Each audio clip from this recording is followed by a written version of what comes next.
Hello प्यारे बच्चों, आज की इस वीडियो में देखेंगे 8th ग्रेड अभ्यास पुस्तिका कक्षा 6 सामाजिक विज्ञान। तो चलिए देखते हैं अध्याय 2 में दिया है आपका ग्लोब, अक्षांश एवं देशांतर। पहला क्वेश्चन आता है आपका, स्थान आ ग्रीनविच से 15 डिग्री पश्चिम में स्थित है। अगर ग्रीनविच पर सुबह के 8 बजे हैं तो स्थान आ पर समय होगा।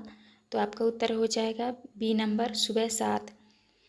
इसके बाद दूसरे में पृथ्वी के अपने अक्ष पर 1 डिग्री घूमने में समय लगता है।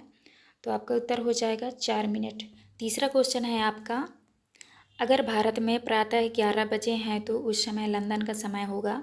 तो आपका सही उत्तर हो जाएगा ए नंबर, 5:30। इसके बाद चौथा में है 23/1/2 उत्तरी अक्षांश से 23/1/2 दक्षिणी अक्षांश के मध्य में ताप कटिबंधी पाया जाता है। उत्तर हो जाएगा आपका उष्णकटिबंधी। इसके बाद जो है आपका 5वें में है, ग्लोब को 2 बराबर भागों में बांटने वाली काल्पनिक रेखा है। तो आपका उत्तर हो जाएगा विषुवत रेखा। इसके बाद नेक्स्ट क्वेश्चन आता है रिक्त स्थानों वाले प्रश्न। तो यहाँ ए में भरना है आपको ग्लोब, और बी में भरना है आपको दोपहर, और सी में पश्चिम से पूर्व, डी में भरना है आपको काल्पनिक रेखा, ई में भरना है आपको उत्तरी गोलार्ध। इसके बाद नेक्स्ट आता है आपका 7 में है, ग्लोब की 2 विशेषताएं लिखिए। पहला विशेषता है ग्लोब पृथ्वी का नमूना है, दूसरा है ग्लोब प्रदेश महासागरों को दर्शाया जाता है। इसके बाद आपका नेक्स्ट आता है प्रश्न क्रमांक 8 में है, पृथ्वी का आकार ध्रुवों तथा मध्य में कैसा है। आपको लिखना है पृथ्वी ध्रुवों पर चपटी और मध्य में उभरी हुई है। 9वां में है, विषुवत रेखा पृथ्वी को कौन से 2 बराबर भागों में बांटती है। उत्तर में लिखना है विषुवत रेखा पृथ्वी को 2 बराबर भागों में बांटती है, ऊपर का ऊपरी गोलार्ध और नीचे का दक्षिणी गोलार्ध में। इसके बाद आता है आपका 10वें में है, पृथ्वी के ताप कटिबंधों के नाम लिखिए। तो आपका पहला है उष्ण कटिबंधी, शीतोष्ण कटिबंधी, और तीसरा हो जाएगा आपका शीत कटिबंधी। तो आपको इस तरह करना है। इसके बाद नेक्स्ट आता है आपका प्रश्न क्रमांक 11 में है, ध्रुवों के निकट के क्षेत्रों को कम ऊष्मा क्यों प्राप्त होती है। आपको उत्तर में लिखना है ध्रुवों के निकटवर्ती क्षेत्रों में कम गर्मी पड़ती है क्योंकि ध्रुवों पर सूर्य की किरणें तिरछी पड़ती हैं। तो आपको इस तरह करना है। इसके बाद आता है आपका 12 में है, उष्ण कटिबंधी 23/1/2 उत्तरी अक्षांश से 23/1/2 दक्षिणी अक्षांश के मध्य क्यों पाया जाता है। आपको उत्तर में लिखना है क्योंकि हमारी पृथ्वी अपने अक्ष पर 23/1/2 झुकी हुई है।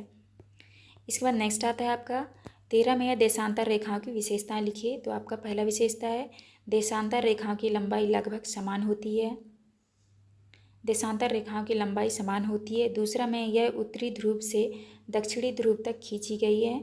तीसरा है यह एक अर्धवृत्त होती है। इसके बाद नेक्स्ट आता है आपका प्रश्न क्रमांक 14 में है, ग्लोब से किसी स्थान की स्थिति का पता कैसे लगाया जाता है।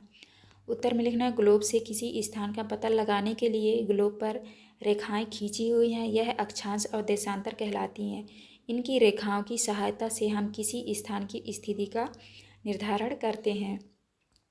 15 में है, मानक समय से क्या आशय है। भारत में मानक समय कितने देशांतर मयोमोत्तर से माना जाता है। आपको उत्तर में लिखना, मानक समय वह है जो किसी देश या विस्तृत भूभाग के लोगों के व्यवहार के लिए स्वीकृत होता है। भारत में 82 से 1/2 पूर्व देशांतर मयोमोत्तर को मानक समय माना जाता है।